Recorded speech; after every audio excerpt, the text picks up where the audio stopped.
Hey guys, and welcome to another brand new video. This was gonna be a little bit of a shorter one, but I'm gonna probably go and expand it more in probably separate videos in the near future. But we actually had some very intriguing leaks that came out from Phil Spencer when it came out to him right before he did his Xbox showcase. Now, as you guys probably do know, there was an Xbox showcase. It showed off a bunch of cool games, and as of right now, they actually did have a pretty powerful statement coming out right before the showcase kind of started. So I'm gonna share these with you from insiders who have had a chance to go and talk about this, and as well, we'd love to hear your thoughts and comments down below. Make sure you guys are subscribed, notifications on, swing by the Twitch if you guys are bored, and same with the Twitter too as well down below. And I appreciate you guys all so much for watching in the first place, and leave a like, and let's go and dive into a little bit of our quickier type video.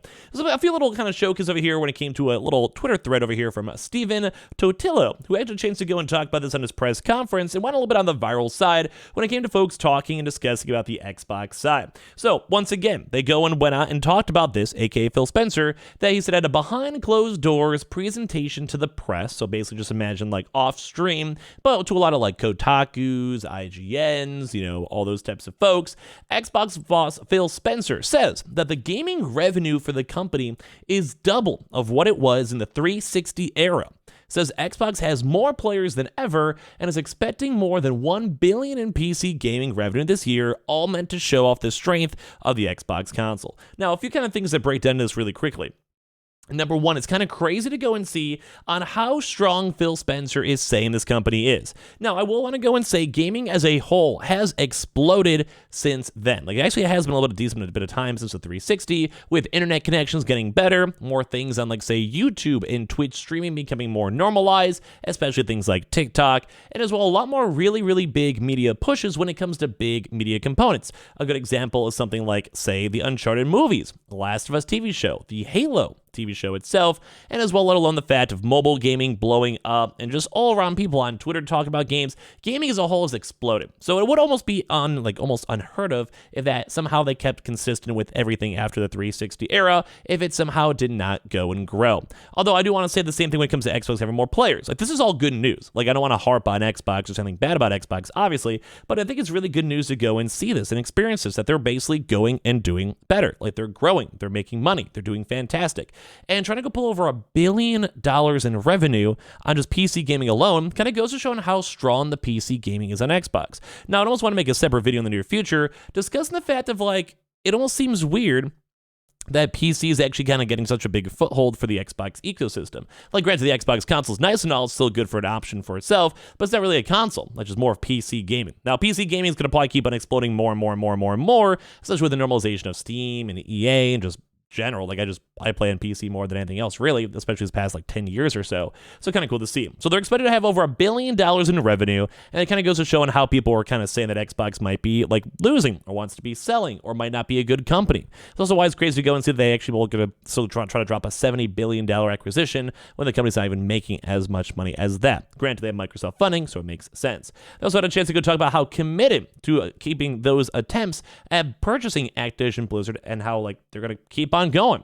They keep on saying they're trying to go and get solutions with regulators, and we'll probably talk about this as well throughout this week a little bit more, because it does kind of seem like the Xbox regulators are still kind of putting a little bit of a stop on this acquisition. But it's intriguing to go and see Phil Spencer himself kind of go and publicly touch on this and address this, because it is a scary situation. Like, this has been a lot of money invested into it, and the whole business structure and plan of Xbox could completely go and change depending on how all of this goes and starts. And that's why it can get a little scary. Like, if I'm sitting over here and I'm Xbox and I somehow can't make all this stuff work, I'm going to be sad. I'm going to be disappointed. I'm going to be a little scared if we somehow spend an over a year and our business strategy has to go and change, especially because the fact if they can go and have their big goals, which we're going to cover in a second, Activision can pretty much help them cover about half of that. So the next big thing is they did say that Xbox Studios boss Matt Booty says that they think they've turned the corner on game releases. Hints that there are still 2024 games to come that haven't even been announced, which is great news, mainly because even for PlayStation and Xbox, I'm sure they have a lot of games they want to go and maybe save for future state of plays or just surprise announcements or hype up a little bit more when they can solidify their release date, because you don't want to have a bunch of games that might get delayed to 2025 and say it's going to come out in 2024, stuff like that. But one of the big things to know is that they also have been sending maybe a little more of the 2025 games too. Either way, it just kind of goes to show that both PlayStation and Xbox do have a bunch of games on the way, which is very nice to see. And they also did go and say too that their goal is 4 big games a year, which makes a lot of sense too when it comes to their current studios. Right now, they could probably have something like Bethesda go and have at least 1 game a year, maybe every other year or so, but don't forget Bethesda has a lot of other very smaller studios too as well. But imagine you have like a Starfield, then you have like a Fallout 76, you have an ESO expansion, then maybe you're going to have like a Fallout next game, you have a Skyrim next game.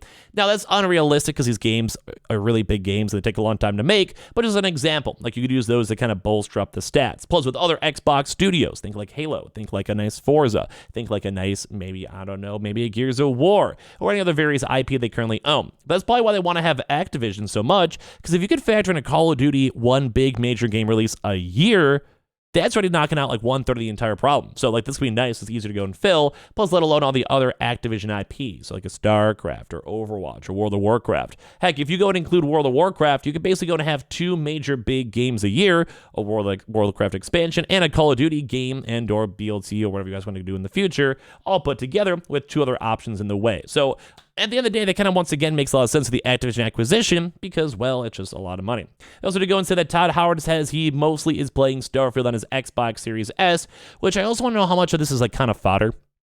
Because, I mean, I don't mind the Xbox Series S, but they also did just go and release the brand new one, so they probably want to strive up hype and try to get people excited for that in the first place, which I totally understand and get. But at the same time, it doesn't seem like the biggest, coolest thing. I don't know. I'm kind of in the different side. I don't know.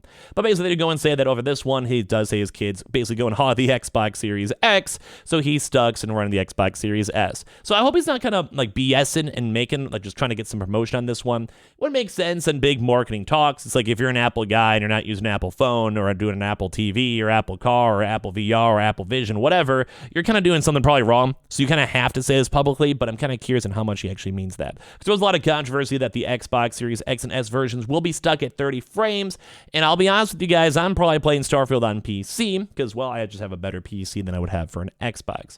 But nonetheless, was kind of a cool, intriguing thing to go and see all this insider stuff. Phil Spencer does kind of seem and present that it will be going very well, that Xbox is making money and is still growing and expanding hugely, which is cool to see. And as well as also intriguing to go and see that Activision itself is also still trying to go and get bought out. Cool to go and see on that one. We'll have to see how they go and go against X-Defiant. And of course, on top of that, too, Xbox Studio stuff, still making games and guaranteeing us another big 4 games throughout the year. I'm happy with that. You factor in that with PlayStation, and we also have some Nintendo kind of instant games too as well. I think all this put together, I'd be very happy to go and see this because I just want new games and good games. So I hope they kind of realize that Redfall cannot happen again. I hope they can keep on making brand new games in the near future, and we can kind of see how this all kind of plays on out. But a little bit of a little fun bonus video. That was cool with you guys. Me just talk about this little Xbox leak, and as well, make sure you guys are subscribed with the notifications on. We have the Twitter and Twitch stream down below. We'll be kind of hanging out on Twitch right now, doing a comfy stream. We also have the Amazon links for nice little PlayStation consoles down below too as well, if you guys care about that. And I would love to hear your thoughts and comments, or check out the like little E3 type of filler video we made earlier on today, a few hours ago. Go and check that stuff on out. As well, a little bit of a quick thing, we'll probably be adjusting the schedule again pretty soon for YouTube uploads. I want to get a little more on top of this. I may also take a few days off in the near future, so keep that in mind. But I appreciate you guys all so much for watching. I'll talk to you guys all soon.